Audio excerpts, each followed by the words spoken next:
Coba yang membuat kamu bahagia apa? Kalau memang sudah nggak ada yang membuatmu bahagia dan nggak ada yang membuatmu sedih, tanyakan apakah kamu mencintai dirimu sendiri. Karena biasanya orang yang nggak bisa bahagia itu ya karena nggak pernah mencintai apapun itu. Orang yang nggak bisa sedih juga karena gitu, karena nggak pernah mencintai. Nah, orang yang nggak bisa mencintai itu berarti penyakit.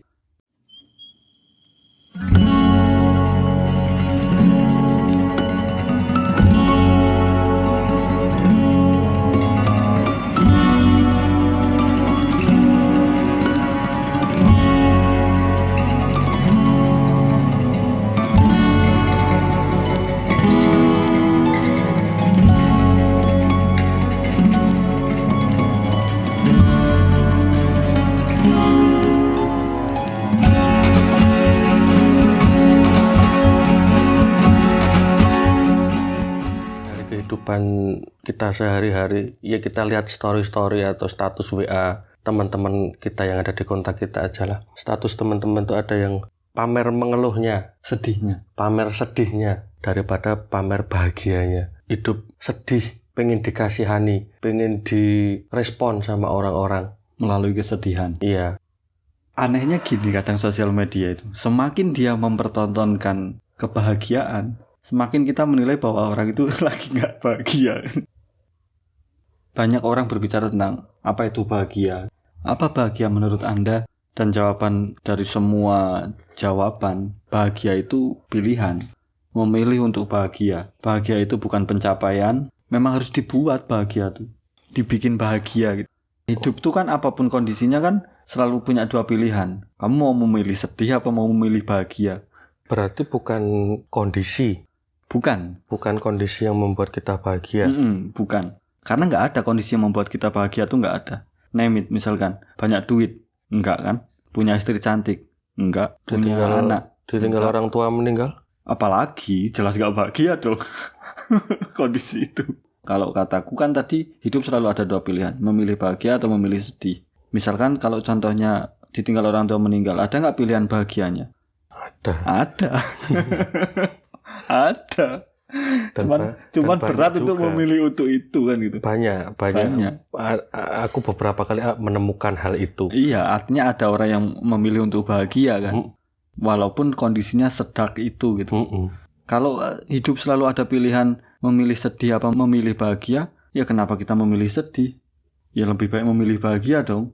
Dalam kondisi apapun. Meskipun bahagia kadang kan nangis. Bahagia kan gak harus tertawa ataupun tersenyum. Nangis juga bahagia kan. Berat ini, berat. Berarti yang berjalan itu mindsetnya ya? Bahagia itu mindset kok. Bahagia itu ya kenapa disebut pilihan ya karena bahagia itu mindset. Bener kata kamu, maksudku bahagia itu bukan kondisi, bukan pencapaian gitu. Kita sedih karena apa sih biasanya? Karena kegagalan atau kecewa, akhirnya sedih. Dalam kekecewaan pun ada nggak pilihan untuk bahagia? Selain sedih pilihannya. Nggak mungkin kan sedih itu menjadi satu-satunya pilihan.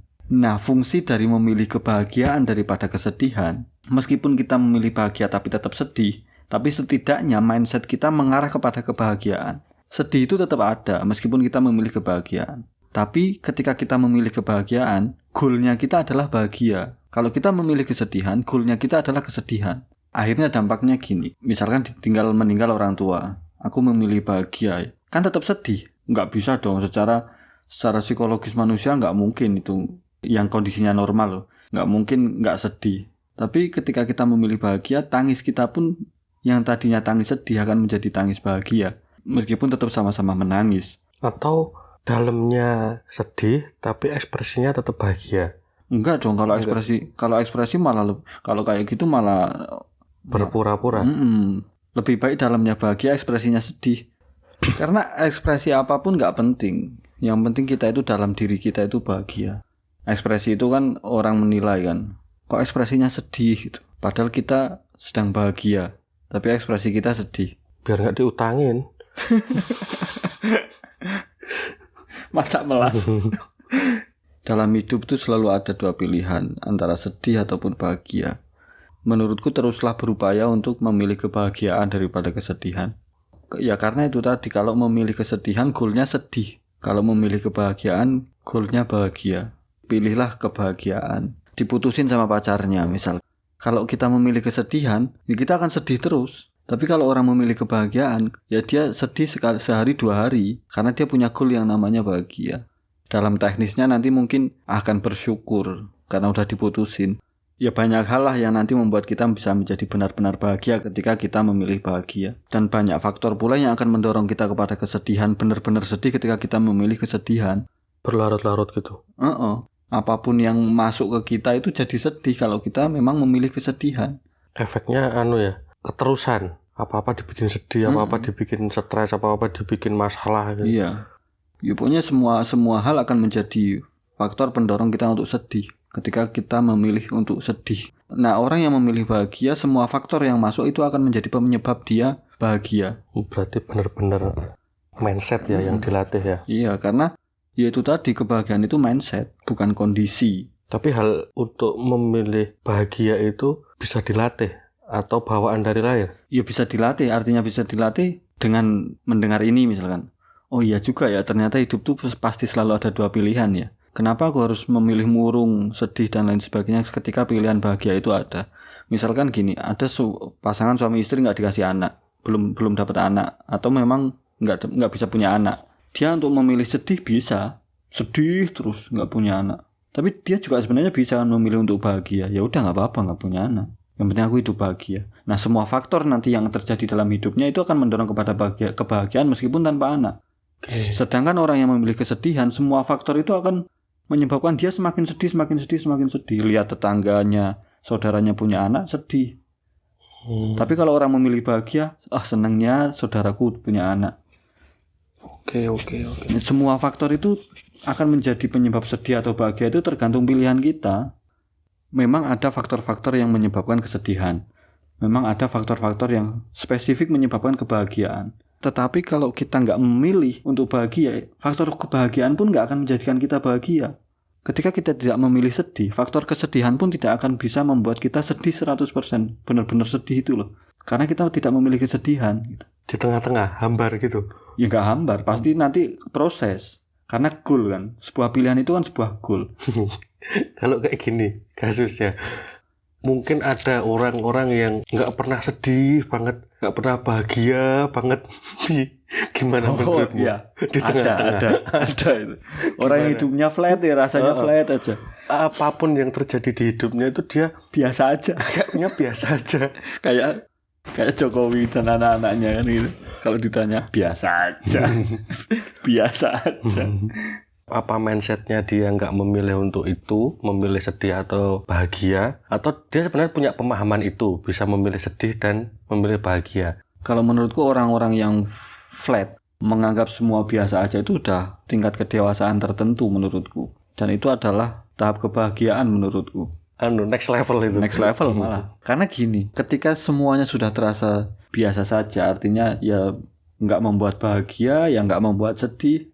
Selama tidak kekosongan dan kehampaan loh ya yang terjadi. Nah yang saya takutkan itu, karena oke lah kalau dia punya pemahaman itu, dia memilih untuk tidak bahagia atau nggak memilih sedih. Ketika dia punya pemahaman itu, dia di tengah-tengah flat itu. Tapi orang yang nggak punya pemahaman itu, nggak punya pemahaman aku bisa bahagia, aku bisa sedih, tapi hidupnya dia itu flat gitu terus, tanpa dia sadari. Ya selama dia tidak merasa kosong, dia tidak merasa hampa, nggak ada masalah kan. Artinya kan berarti ketika dia tidak merasa kosong, artinya itu tidak menjadi masalah gitu loh. Itu tidak menjadi masalah mental, tidak menjadi masalah, tidak menjadi problem bagi dia, yang nggak ada masalah. Flat itu nggak ada masalah. Tapi ketika itu menjadi masalah, kok terasa kosong ya, aku nggak pernah bahagia, kok aku nggak pernah sedih. Ya coba pilih salah satu. Pilih bahagia lah maksudnya. Coba yang membuat kamu bahagia apa. Kalau memang sudah nggak ada yang membuatmu bahagia dan nggak ada yang membuatmu sedih, tanyakan apakah kamu mencintai dirimu sendiri. Karena biasanya orang yang nggak bisa bahagia itu ya karena nggak pernah mencintai apapun itu. Orang yang nggak bisa sedih juga karena gitu, karena nggak pernah mencintai. Nah orang yang nggak bisa mencintai itu berarti penyakit. Ada yang salah. Atau sebenarnya dia merasa bahagia, cuman dia nggak tahu bahagianya dia tuh kayak apa. Atau sebenarnya dia sedih, cuman dia nggak tahu aku tuh sedih kalau gimana sih. Tapi dia sebenarnya sedih. Atau dia punya pandangan gini, dunia ini hanya sementara. Dunia ini hanya istilahnya tempat singgah sebentar sebelum menuju kehidupan berikutnya yang lebih kekal abadi. Maka dia tidak menganggap dunia ini serius, entah bahagia, entah sedih, entah apapun itu nggak penting. Yang penting saya di dunia ini selamat, sehingga nanti di akhirat selamat. Ada kan yang kayak gitu. Artinya menyepelekan dunia ini gitu loh. Bahwa di dunia itu nggak ada yang penting gitu loh. Entah bahagia, entah sedih, pokoknya semuanya nggak penting gitu. Aku nggak mau berurusan dengan itu. Aku urusannya nanti di akhirat. Penting aku masuk surga. Kan ada juga yang kayak gitu. Ada. Istilah kita orang zuhud lah.